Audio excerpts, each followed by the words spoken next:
Hello students, welcome to ML classes. ML classes में आपका स्वागत है।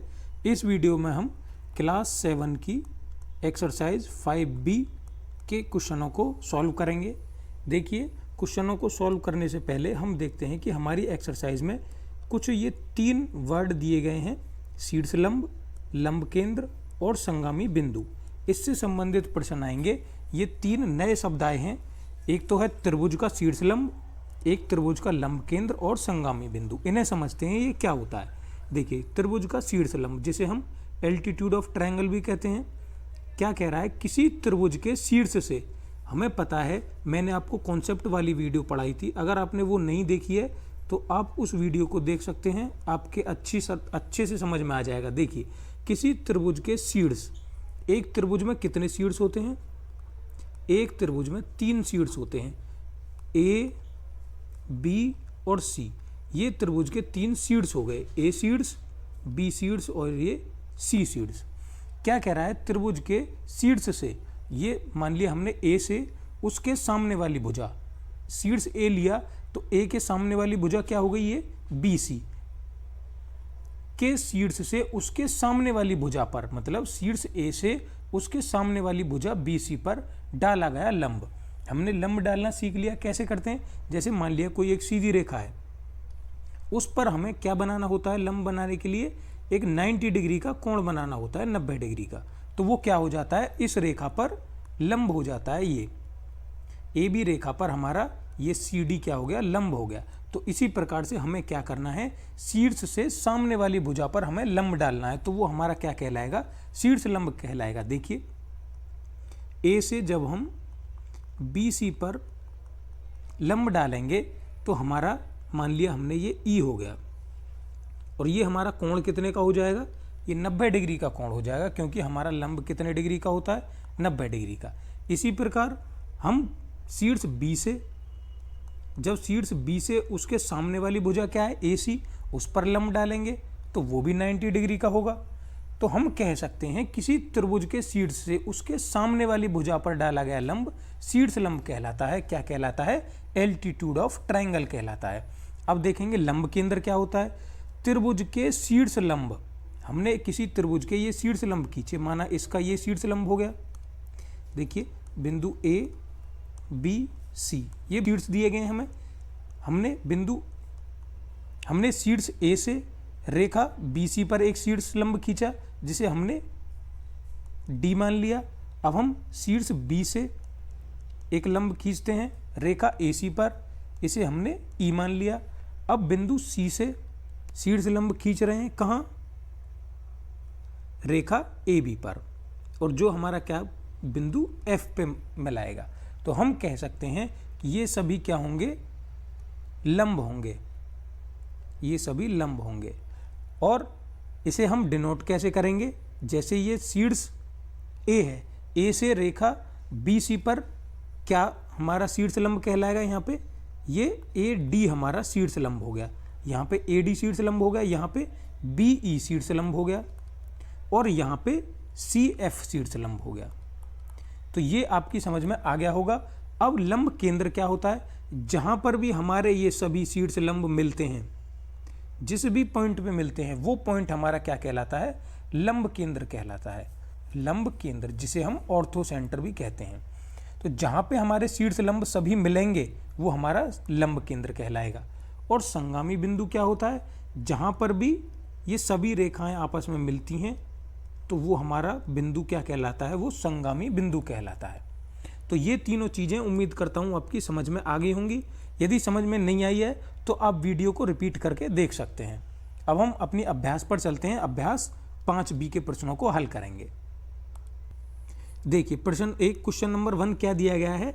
नीचे दी गई भुजाओं या कोणों, नीचे हमें इस प्रश्न में कुछ भुजाएं दी गई होंगी और कोण दिए गए होंगे, उनसे हमें त्रिभुज खींचना है, और उनके त्रिभुज खींचने के बाद हमें शीर्ष लंब खींचने हैं और जांच करना है कि प्रत्येक त्रिभुज के शीर्ष लंब संगामी होते हैं। तो देखिए, सबसे पहले क्या करते हैं? एक त्रिभुज की रचना करते हैं। कैसे? एक 3.4 सेंटीमीटर की रेखा, 5.4 की और एक 4.5 सेंटीमीटर की। इन तीनों दूरियों से हमें एक त्रिभुज की रचना करनी है। देखिए, त्रिभुज की रचना करते हैं। रेखा खींचते हैं। सबसे पहले 5.4 की एक रेखा खींची हमने, 5.4 सेंटीमीटर की हमने पैमाने की सहायता से एक रेखा खींची। इस रेखा को हमने नाम दे दिया कुछ, मान लिया ये ए और ये बी। अब क्या करेंगे, दूसरी हमें खींचनी है 3.4 की और 4.5 की। तो इसे खींचने के लिए हम क्या करेंगे, प्रकार की सहायता लेंगे।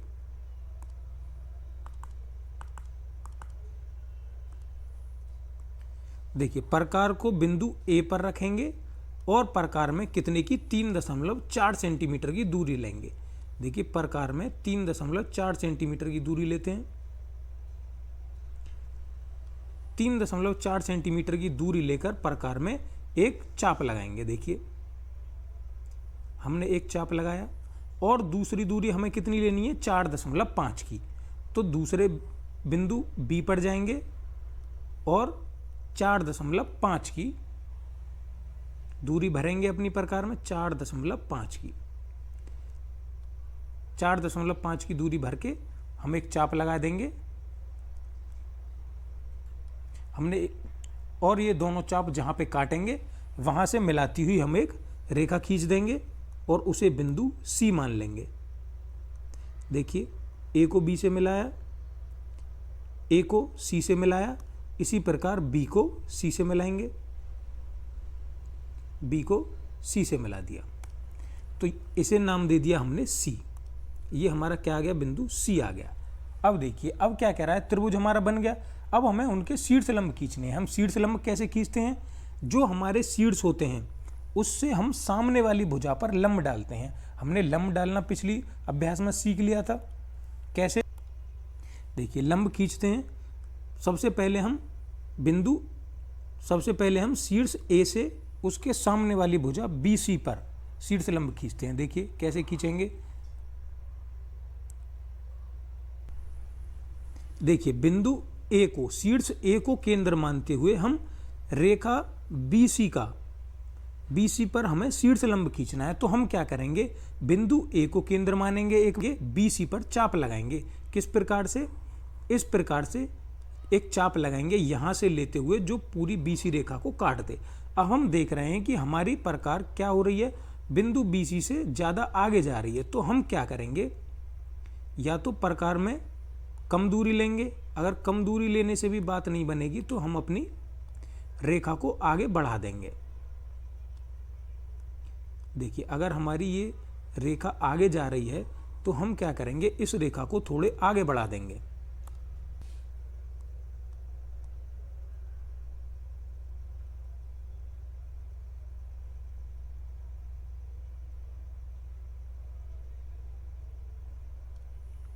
देखिए, हमने क्या किया, ये बीसी रेखा को थोड़ा हमने आगे बढ़ा दिया जिससे हमारा चाप बीसी रेखा पर ठीक तरीके से लग सके। अब हम क्या करेंगे, चाप लगाएंगे। देखिए, जो बीसी को काट सके। देखिए, सबसे पहले बिंदु ए को केंद्र मानते हुए हम एक चाप लगाते हैं। बिंदु ए को केंद्र मानते हुए हमने एक चाप लगाया। जहां पर भी हमारा ये चाप काटेगा हम क्या करेंगे, इन बिंदुओं को, मान लिया हमारे ये बिंदु ई और ये बिंदु एफ आ गया, तो हम क्या करेंगे, बिंदु ई और एफ को केंद्र मानते हुए हम एक चाप लगाएंगे अलग अलग। देखिए, एक चाप हम यहां से लगाएंगे बिंदु ई को केंद्र मानकर, और एक चाप लगाएंगे बिंदु एफ को केंद्र मानकर। बिंदु ई को केंद्र मानकर चाप लगाया, बिंदु एफ को केंद्र मानकर चाप लगाया। अब क्या करेंगे, ये हमने ए का शीर्ष लंब खींचा है तो हम इसे यहां से मिलाती हुई रेखा खींच देंगे। देखिए, रेखा खींचते हैं मिलाती हुई। ये हमने एक मिलाती हुई रेखा खींच दी। ये हो गया बिंदु ए का शीर्ष लंब। इसी प्रकार अब हम बिंदु बी का शीर्ष लंब खींचेंगे, जो कहां जाएगा, रेखा एसी को, जो रेखा एसी को विभाजित करेगा। देखिए,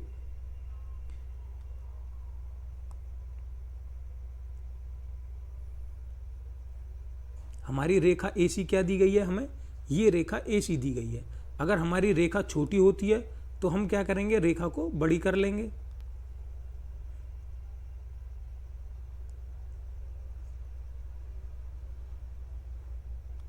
देखिए हम इस रेखा को थोड़ा आगे बढ़ा लेते हैं। हमने ये रेखा ए सी को आगे बढ़ाया, ये हमारी रेखा ए सी,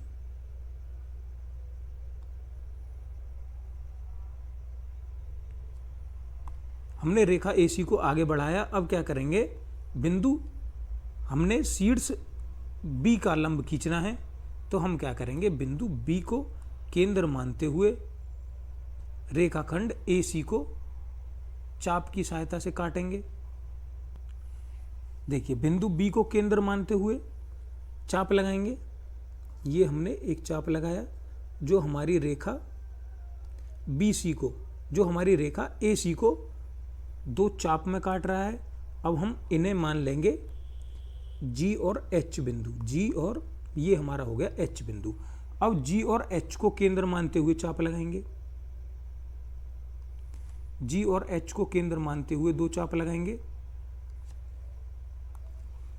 देखिए बिंदु एच को केंद्र मान के एक चाप लगाया, इसी प्रकार बिंदु जी को केंद्र मानकर एक चाप लगाएंगे।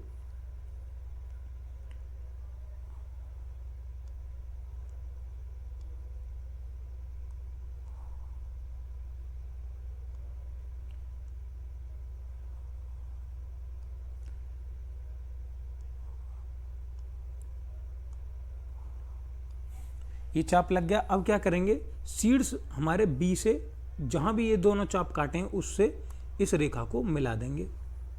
मिलाती हुई हमने एक रेखा खींच दी, ये हमारी रेखा खींच गई। अब देखिए ये दो हमारे शीर्षों से ए और बी से हमारे शीर्ष लंब खींच गए। अब हम क्या करेंगे, हमारा एक शीर्ष बच गया ये सी, तो शीर्ष ए से रेखा ए बी पर शीर्ष लंब डालेंगे। देखिए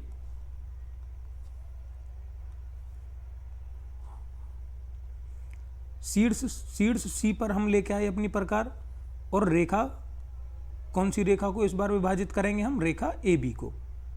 देखिए क्या ए बी हमें अलग खींचने की आवश्यकता है, नहीं, ये ऐसे ही हमारी कट जाएगी, हमें और बढ़ाने की आवश्यकता नहीं है।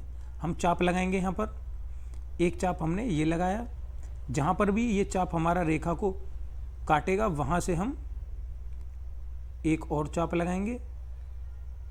एक चाप हमारा ये लग गया, इसी प्रकार दूसरा चाप बिंदु इसको केंद्र मानते हुए लगाएंगे। देखिए ये लग गया। अब जहां पर भी ये दोनों आपस में एक दूसरे को काटेंगे वहां से मिलाती हुई शीर्ष सी से रेखा खींच देंगे। रेखा खींचते हैं शीर्ष सी से, देखिए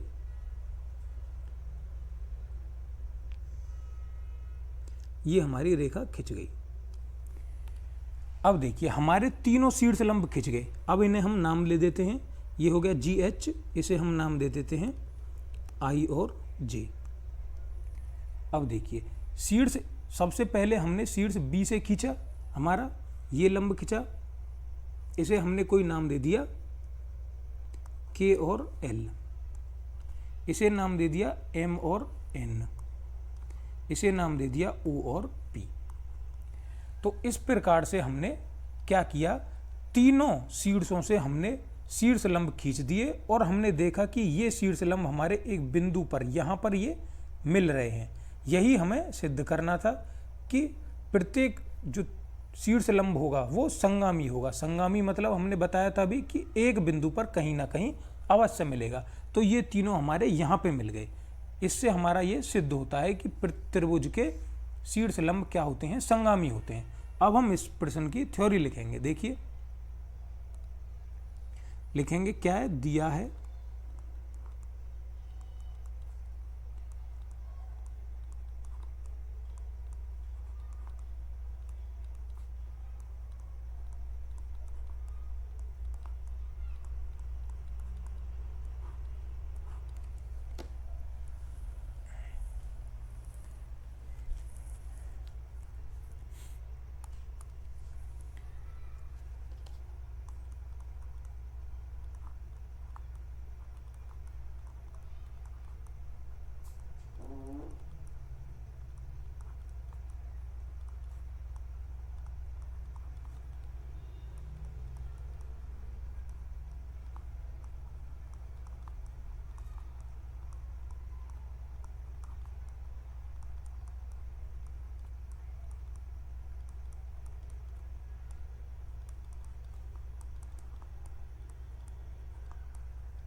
देखिए बच्चों, तो हमने इस प्रश्न की व्याख्या किस प्रकार लिखी कि हमें क्या दिया गया है। हमें दिया गया है एक त्रिभुज की 3 भुजाओं की दूरी दी गई है और हमें रचना क्या करनी है, हमें उन दूरियों की सहायता से एक त्रिभुज की रचना करनी है और उनके शीर्ष लंबों की रचना करनी है।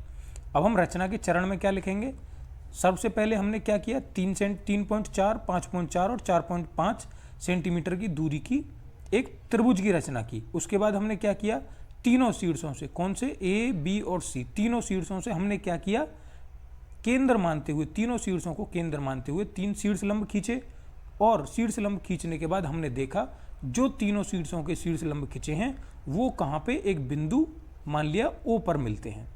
यही हमें सिद्ध करना था कि तीनों त्रिभुजों के शीर्ष लंब संगामी होते हैं।